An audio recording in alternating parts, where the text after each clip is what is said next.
तो अब हम नेक्स्ट पेज को पढ़ेंगे, नेक्स्ट पेजेस को पढ़ेंगे। हमें ना पेज नंबर 45 तक पढ़ना है ना, यहाँ तक पढ़ना है। तो 3 स्लॉट इनफ होंगे क्या, क्योंकि हमने यहाँ तक पढ़ लिया है ना। ये और ये सेकंड स्लॉट में हो जाएगा, ये और ये थर्ड स्लॉट। ठीक है। तो हमारे 3 स्लॉट इनफ है आज के लिए, मतलब आज के रिवीजन के लिए 3 स्लॉट इनफ है। यहाँ पढ़ेंगे और यहाँ पढ़ेंगे, मतलब ये दोनों पेज इस स्लॉट में पढ़ेंगे। ठीक है, फटाफट से पढ़ना शुरू करते हैं। जस्ट रीड करेंगे। ये गतिशील तथा नवीन बालू का स्तूप है। चौथा स्टार या तारा बालू का स्तूप। इस प्रकार के बालू का स्तूप अनियमित पवनों के प्रवाह के द्वारा निर्मित होते हैं।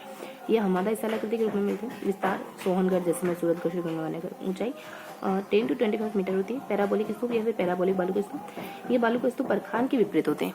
1 मिनट रुकिए। इनकी आकृति महिलाओं के हेयरपिन के समान होती है। इनका विस्तार संपूर्ण मरुस्थल में ये बरखान के समान ही होते हैं, लेकिन इनके निर्माण की दिशा भिन्न होती है। नेटवर्क बालू का स्तूप वे बालू का स्तूप जो लगातार बनते हैं नेटवर्क बालू का स्तूप कहलाते हैं। इनका विस्तार श्रीगंगानगर और हनुमानगढ़ में नौबखा या फिर सब्र काफिस बालू का स्तूप। छोटे छोटे बालू के स्तूपों को सब्र काफिस कहते हैं तथा इनका विस्तार संपूर्ण मरुस्थल में। यार्डन मरुस्थलीय क्षेत्रों में लहरदार बालू के स्तूप को यार्डन कहते हैं। इनको उर्मिला के नाम से भी जाना जाता है। अवरोधी बालू का स्तूप अवरोधक के कारण इनका निर्माण होता है। ये अवरोधक झाड़ी, पेड़, किसी पहाड़ी के कारण हो सकता है। उपनाम अवशिष्ट अवरोधी जीवावशेष बालू का स्तूप। विस्तार जोबनेर, जयपुर ग्रामीण, नागपहाड़ अजमेर, पुष्कर अजमेर, कुचामन तथा हर्ष के पहाड़ी सिखर में मिलते हैं। नोट, सर्वाधिक बालू का स्तूप जैसलमेर में तथा सभी प्रकार के बालू का स्तूप जोधपुर ग्रामीण में है। बालू का स्तूप मुक्त प्रदेश, इसमें बालू का स्तूपों का अभाव होता है और इस क्षेत्र में लाठी सीरीज भूगर्भिक जल पट्टी पाई जाती है, जिसकी खोज काजरी वैज्ञानिकों के द्वारा की गई। इनका विस्तार पोखरण से मोहनगढ़ के मध्य जैसलमेर में। लाठी सीरीज पर सेवन घास पाई जाती है और जिसको गोडवाना की प्रजनन स्थली भी कहते हैं। सेवन की कटी हुई घास को जो सब बच जाता है उसको लिलोन कहते हैं। इस क्षेत्र में सोलर एनर्जी एंटरप्राइजिंग जोन यानी सेज भी है। बालूतरा है, पोखरण जैसलमेर है। बालू का स्तूप मुक्त प्रदेश फलोदी। आगे है, इसमें धामन, करड़ी, तरड़गम, सेवन घास उगती है। चांदन नलकूप है। लाठी सीरीज के नजदीक एक कुआं खोदा गया जिसे चांदन नलकूप या थार का गड़ा कहते हैं। यह क्षेत्र परतदार अवसादी शैलों से ढका हुआ है जो टर्शरी से प्लेस्टोसिन काल की। जैसलमेर नगर के दक्षिण में स्थित आकल फॉसिल पार्क इस प्रदेश का क्षेत्र का एक विशिष्ट उदाहरण जहाँ वनस्पति के जीवावशेष पाए जाते हैं। यह महान मरुस्थल के पूर्व में स्थित तथा बालू का स्तूपों का अभाव होता है और यह क्षेत्र अवसादी चट्टानों से ढका हुआ है जो टर्शरी काल के प्लेस्टोसिन काल तक की। टर्शरी अवसादी चट्टानों में गैस एवं तेल के भंडार मिलते हैं। इस क्षेत्र में अवसादी तेल समूह में भूमिगत जल का अच्छा भंडार है। लाठी सीरीज इसका अच्छा उदाहरण है। सेवन घास, गोडवाना, सेवन घास, प्रजनन नर्सरी घास, लाठी सीरीज भूगर्भिक जल पट्टी, लाठी सीरीज विस्तार पोखरण से मनोहरगढ़, गांव आकल है, आकल फॉसिल पार्क, नलकूप, चांदन नलकूप, थारकागढ़। अर्धशुष्क मरुस्थल प्रदेश, यह शुष्क प्रदेश 25 सेंटीमीटर समवर्षा रेखा और अरावली पर्वतमाला के मध्य में स्थित है। इसका पूर्वी भाग अरावली पर्वतीय प्रदेश, पश्चिमी भाग 25 सेंटीमीटर समवर्षा रेखा और उत्तरी भाग मालवा के मैदान को स्पर्श करता है। इस प्रदेश को संक्रमणीय या परिवर्ती प्रदेश भी कहते हैं। इसका कारण शुष्क एवं अर्धशुष्क परिस्थितियों को पाया जाना है। यह प्रदेश अरावली पर्वतीय प्रदेश के पश्चिमी तथा शुष्क जलवायु प्रदेश के पूर्व में है। शुष्क मरुस्थल एवं अरावली के मध्यवर्ती प्रदेश को अर्धशुष्क मरुस्थल कहा जाता है। इसका कुल क्षेत्रफल 7500 वर्ग किलोमीटर है। इसको निम्न भागों में विभाजित किया गया जैसे घग्गर का मैदान, शेखावटी, नागौर उच्च भूमि, लूनी बेसिन। घग्गर का मैदान या हरित घाटी, यह मैदान गंगानगर, अनूपगढ़ का उत्तरी भाग एवं हनुमानगढ़ तक विस्तारित है। यह क्षेत्र क्षारीयता, अम्लता एवं जल भराव की समस्या तथा मरुस्थलीकरण की समस्या से ग्रसित है जो एक पर्यावरण संकट खड़ा करता है। इस क्षेत्र में इंदिरा गांधी नहर परियोजना यानी IGNP के आ जाने के कारण यह प्रदेश कृषि युक्त हो गया। मरुस्थलीकरण की समस्या से भी निदान मिला। घग्गर नदी के क्षेत्र को नाली, पाट या बग्गी कहते हैं और यह क्षेत्र राजस्थान का अन्नागार कहा जाता है। इसका उत्तरी भाग मालवा के मैदान को स्पर्श करता है। मालवा का मैदान सतलज एवं घग्गर नदी के मध्य। बग्गी क्षेत्र यानी उपजाऊ क्षेत्र श्रीगंगानगर और हनुमानगढ़ को कहते हैं। शेखावटी, तोरावती, बांगर या आंतरिक क्षेत्र। इसकी उत्तरी सीमा घग्गर प्रदेश, दक्षिणी सीमा नागौर उच्च भूमि, पूर्वी सीमा अरावली पर्वतीय प्रदेश तथा पश्चिमी सीमा शुष्क मरुस्थल प्रदेश और 25 सेंटीमीटर समवर्षा रेखा को स्पर्श करती है। इस क्षेत्र में सीकर, उदयपुर, वाटी, नीमका थाना, चूरू, झुंझुनू, डिडवाना, कुचामन का उत्तरी भाग सम्मिलित किया जाता है जिसे बांगर प्रदेश कहते हैं। बांगर का अर्थ पुराना जलोढ़ होता है। इस प्रदेश में सर्वाधिक बरखान मिलते हैं जो रेगिस्तानी मार्च के लिए सर्वाधिक उत्तरदायी कारक है। इस क्षेत्र में कुओं को स्थानीय भाषा में जोहड़ कहते हैं। इस प्रदेश में चूरू में कोई नदी नहीं है और इस प्रदेश की मुख्यतः नदी कातली है। यहाँ बलुई मिट्टी कम वर्षा का क्षेत्र होने के कारण संपूर्ण प्रदेश आंतरिक जलप्रवाह का क्षेत्र है। नोट, सांबर झील आंतरिक जलप्रवाह का एक उत्तम उदाहरण है जिसमें मेड़ा, रोपनगढ़ या खाड़ी नदी मिलती है। मेड़ा नदी घाटी में नवीन बरखान वाले को स्तूप मिलते हैं। आगे देखेंगे उत्तर, दक्षिण, पूर्व, पश्चिम। घग्गर बेसिन शेखावटी प्रदेश, नागौर चुभूमि और लूनी बेसिन। जोहड़ के गहरे भाग को चोंबी कहते हैं। ढूंढाड़ क्षेत्र में कुओं को बेर या बेरा कहते हैं। इस प्रदेश की औसत ऊंचाई 45 मीटर है। लवणी गर्द, परिहारा, डिडवाना कुचामन, कछोर, सुजानगढ़, तालछापर इत्यादि बालू स्तूपों के बीच में एकत्र जल को सर कहते हैं, जैसे जसूसर, सालिसर, मानसर, मलसर इत्यादि। सर्वाधिक बरखान मेढ़ा नदी बेसिन में बनती है। इसकी पश्चिमी सीमा 25 सेंटीमीटर को समवर्षा रेखा एवं पूर्वी सीमा 50 सेंटीमीटर की समवर्षा रेखा को स्पर्श करती है। आगे देखेंगे, भूगर्भ में चूने के निक्षेप पाए जाने के कारण यहाँ सर्वाधिक तापांतर अधिक पाया जाता है। भीड़ शेखावटी प्रदेश में घास के मैदान को कहते हैं। नोट बीड़ा ढूंढाड़ क्षेत्र में घास के मैदान को कहते हैं। थोड़ा सा अंतर है। नागौर चुभूमि विस्तार नागौर, डिडवाना, कुचामन, अजमेर का उत्तरी भाग इसका, पूर्वी भाग शेखावटी प्रदेश को, दक्षिणी भाग लूनी बेसिन को, पूर्वी भाग अरावली पर्वतीय प्रदेश को और पश्चिमी भाग शुष्क मोरसल प्रदेश और 25 सेंटीमीटर समवर्षा रेखा को स्पर्श करता है। इसकी ऊंचाई समुद्र तल से 300 और 500 मीटर के मध्य। यह प्रदेश बंजर और रेतीला और इसके अंतर्गत सोडियम क्लोराइड युक्त मिट्टी पाई जाती है। इस प्रदेश में पर्वत से तथा नावा की पहाड़ियां डिडवाना कुचामन मिलती है। इन पहाड़ियों के अतिरिक्त यहाँ कोई पहाड़ी नहीं मिलती। यह पर्वत से डिडवाना कुचामन, कुचामन डिडवाना कुचामन, नावा डिडवाना कुचामन के अतिरिक्त कहीं भी पहाड़ियां नहीं है। इसमें नमक की उत्पत्ति का कारण गहराई में पाई जाने वाली माइकासिस्ट नमकीन चट्टान है, जिसमें केशाकर्षण पद्धति से नमक सतह पर आ जाता है और इसके बाद वाष्पीकरण से सोडियम क्लोराइड बनता है। कुबड़पट्टी या बाकापट्टी, पुष्कर, अजमेर और मेटा नागौर के मध्य का भाग हरे कबूतर, हरियल पक्षी नागौर चुभूमि और सरिस्का अभयारण्य में पाया जाता है और यह पक्षी कभी जमीन पर पैर नहीं रखता। Professor HS. शर्मा के अनुसार नागौर चुभूमि को खारे पानी की झीलें 33 सागर का अवशेष नहीं है, क्योंकि समुद्री जल में मैग्नीशियम की अधिकता होती है, लेकिन यहाँ की खारे पानी की झीलों में इस तत्व की कमी है।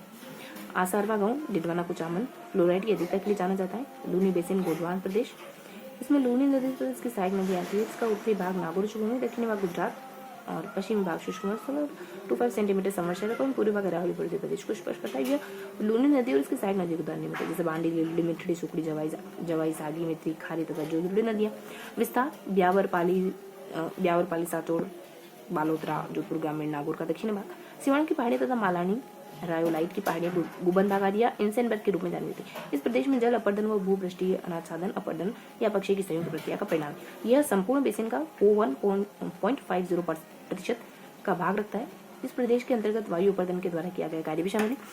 काला भरा डूंगर लूनी बेसिन की पूरी सीमा निर्धारित करता है। इस क्षेत्र में ग्रेनाइट से निर्मित पहाड़ियां जालोर है, जो इंसेनबर्ग के रूप में जानी जाती है। लूनी नदी का प्रवाह क्षेत्र अजमेर, नागौर, ब्यावर, जोधपुर ग्रामीण, बालोतरा, बाड़मेर, साचौर। इस क्षेत्र में 56 की पहाड़ियां मोकलसर से सिवाना यानी बालोतरा तक विस्तारित है, जिसमें सर्वाधिक ग्रेनाइट पाया जाता है। ग्रेनाइट सिटी, जालोर को ग्रेनाइट सिटी कहते हैं। इन पहाड़ियों में नाकोड़ा पर्वत, जो कि जैनों का धार्मिक स्थल है, बालोतरा, पिपलूत, सिवाना, बालोतरा के हल्देश्वर नामक पहाड़ को मारवाड़ का लघु माउंट आबू कहते हैं। लूनी बेसिन में प्राचीन कांप मैदान की अधिकता पाई जाती है और सांचौर में लूनी का बाढ़ मैदान यानी रेला या नेहरा कहलाता है। मुल्तान में जन संचय जल दिवस 2 मार्च को मनाया जाता है। प्लाया खारे पानी की बड़ी झीलों को कहा जाता है। प्लाया को सेलिनोस भी कहते हैं। रन टाट खारे पानी की छोटी झीलों को रनिया टाट कहते हैं। सर्वाधिक जैसलमेर में है, उदाहरण कनौर जिसमें, पोखरण जिसमें, बाफलोदी है ना, थोप, बालोतरा, इन सब में पाई जाती है। थली पोखरे और चट्टान प्रदेशों में जल इकट्ठा हो जाता है, जिसे थली या पोखर कहते हैं। यह जल सूखने के बाद नीचे उपजाऊ मिट्टी रह जाती है, जिसे खड़ी या मरोह कहते हैं, जिसमें मिश्रित अनाज हुआ जाता है। आगे है जिसे बजड़ कहते हैं। करौली में पान की खेती को बजड़ा कहते हैं और खड़ीन कृषि पालीवाल ब्राह्मणों के द्वारा विकसित की गई। खड़ीन परंपरागत वर्षा जल संग्रहण की पद्धति है। बालसन पर्वतों के मध्य जल इकट्ठा हो जाए तो उसे बालसन कहते हैं। नाड़ी सर्वप्रथम 1520 में राव दुर्गा ने बनाई और गांव के बाहर दैनिक आवश्यकता की पूर्ति के लिए तालाब बनाया गया था। के लिए जो तालाब बनाया जाता है उसी को नाड़ी कहते हैं। टाका कुंड को कहते हैं। बावड़ी सीढ़ीदार कुआं होता है। मरुस्थलीय पारिभाषिक शब्दावली। हमादा पथरीले और चट्टानी मसूर को कहते हैं। रेतीला मसूर होता है। वल्ल या मान जैसलमेर वो बाड़मेर के इलाके को कहते हैं। ढांड विशिष्ट लवणी क्षेत्र होता है। थली सरदार शहर चूरू और बीकानेर का निकटवर्ती क्षेत्र कहलाता है। रेग है पथरीली एवं रेतीली मिट्टी का मिश्रित क्षेत्र। इस मरुस्थल में निम्न विशेषताएं देखने को मिलती है, जैसे नकलिस्तान। मरुस्थलीय क्षेत्रों में किसी भी झील के चारों तरफ हरियाली विकसित हो जाती है तो उसे नकलिस्तान कहते हैं, जैसे कोलार झील का है। बजादा मरुस्थलीय क्षेत्र के अंतर्गत जहाँ पर्वतीय क्षेत्र होता है, इन पर्वतीय क्षेत्रों के निम्न भाग में जल समाप्त हो जाता है। गिरिपथ पर्वतों के निम्न भाग जहाँ मरुस्थलीय रेत एकत्रित हो जाती है उसे गिरिपथ कहते हैं। इसको पेडिमेंट के नाम से जाना जाता है। डांड मरुस्थलीय क्षेत्रों के अंतर्गत लवणी झीलों को कहते हैं। यार्डन लोहरदार वालू के स्तूपों को कहते हैं। इसको उर्मिला के नाम से भी जाना जाता है। आगे पढ़ेंगे। थार के मसूर को निम्न हमने यहाँ से पढ़ना शुरू करा, ठीक है। तो देखते हैं कि इसको उर्मिला के नाम से भी जाना जाता है। थार के मसूर को निम्न नामों से जाना जाता है, जैसे लीबिया तथा मिस्र में सिरेट, तुर्किस्तान में पोर्डर, पाकिस्तान में चोलिस्तान और अफ्रीका में इसको इर्क के नाम से जाना जाता है। राजस्थान में थार के मरुस्थल का विस्तार 25 डिग्री उत्तरी अक्षांश से 30 डिग्री उत्तरी अक्षांश, 69 डिग्री 30 मिनट पूर्वी देशांतर से 70 और डिग्री 45 मिनट पूर्वी देशांतर। ये विश्व में सर्वाधिक घना बसा मरुस्थल है। इस कारण यहाँ सर्वाधिक जैव विविधता मिलती है। थार के मरुस्थल में गैर परंपरागत संसाधनों की प्रधानता के साथ साथ परंपरागत संसाधनों की प्रधानता भी है, जैसे कोयला और खनिज। लघु मरुस्थल, ये थार मरुस्थल का पूरी भाग है जो कच्छ से बीकानेर तक विस्तारित है। महान मरुस्थल ग्रेट डेजर्ट, यह गंगानगर से बाड़मेर तक विस्तारित है। रेड क्लिफ के समानांतर समवर्षा रेखा 10 सेंटीमीटर है। ईश्वरी प्रसाद ने थार के मरुस्थल को रुक्ष प्रदेश जबकि ह्वेनसांग ने इसको गुजरात रखा। और थार के मरुस्थल का विस्तार 2 देशों में, एक भारत में दूसरा पाकिस्तान, थार का मरुस्थल, और भारत पाकिस्तान में चोलिस्तान या थार। इस मरुस्थल का कुल क्षेत्रफल 2,33,000 वर्ग किलोमीटर है, जिसमें से राजस्थान में 1,75,000 वर्ग किलोमीटर पड़ता है। यह ग्रेट पेलियो आर्कटिक अफ्रीका मरुस्थल का पूरी भाग है और भारत के 4 राज्यों में विस्तारित है। पंजाब हो गया, हरियाणा हो गया, राजस्थान हो गया, गुजरात हो गया। अरावली के पश्चिम में 58% भूभाग का मरुस्थल है, जबकि राजस्थान में कुल मरुस्थल कितना है 61.11%। थार का मरुस्थल विश्व का सबसे युवा मरुस्थल है, सर्वाधिक जनसंख्या मरुस्थल, विश्व का सबसे अधिक जैव विविधता वाला मरुस्थल है और यह भारत का सबसे गर्म शुष्क मरुस्थल है। यहाँ टर्शियरी जमाओं के खनिज तेल में प्राकृतिक गैस तथा लिग्नाइट कोयले के भंडार स्थित है।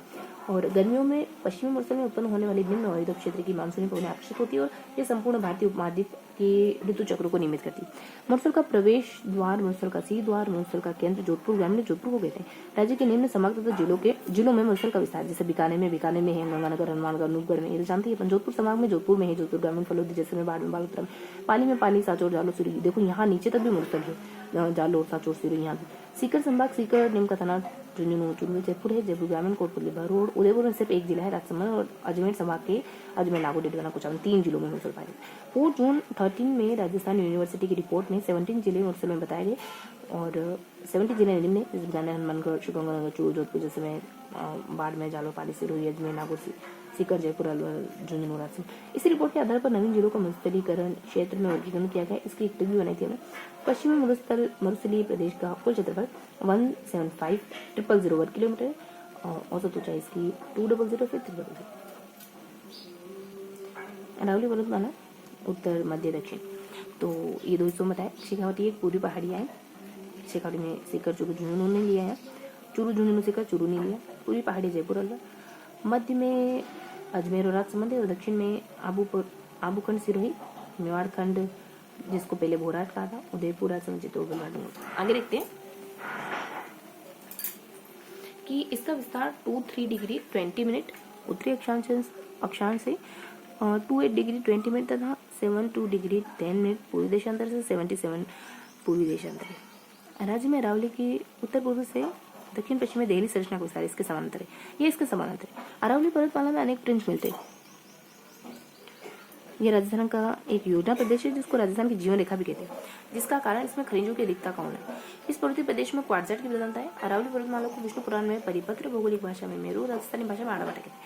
उत्पत्ति प्री कैम्ब्रियन न्यू कैनी 6.5 करोड़ वर्ष पहले हुई है और अरावली एक विशिष्ट पर्वतमाला की श्रेणी के रूप में उपलब्ध है। इसकी तुलना उत्तरी अमेरिका महाद्वीप के अल्पेशियन प्रबंध से की जाती है। निर्माण प्रमुख रूप से औषधीय एवं रूपांतरित चट्टानों से हुआ है। आगे देखेंगे अरावली की औसत एवरेज कितनी है 930 मीटर, लगभग 1000 मीटर के आसपास है। यह पर्वतमाला सबसे वलित या मोड़दार पर्वतमाला है और अरावली की शुरुआत अरब सागर के मिनिकोय द्वीप से होती है और अरब सागर को अरावली का पिता कहते हैं और इसका विस्तार 3 राज्यों गुजरात, राजस्थान, हरियाणा, 4 राज्य और पंजाब में भी है। 3 राज्यों में ही ना, गुजरात, राजस्थान और हरियाणा। ठीक है, तो मिलते हैं अगले स्लोट में।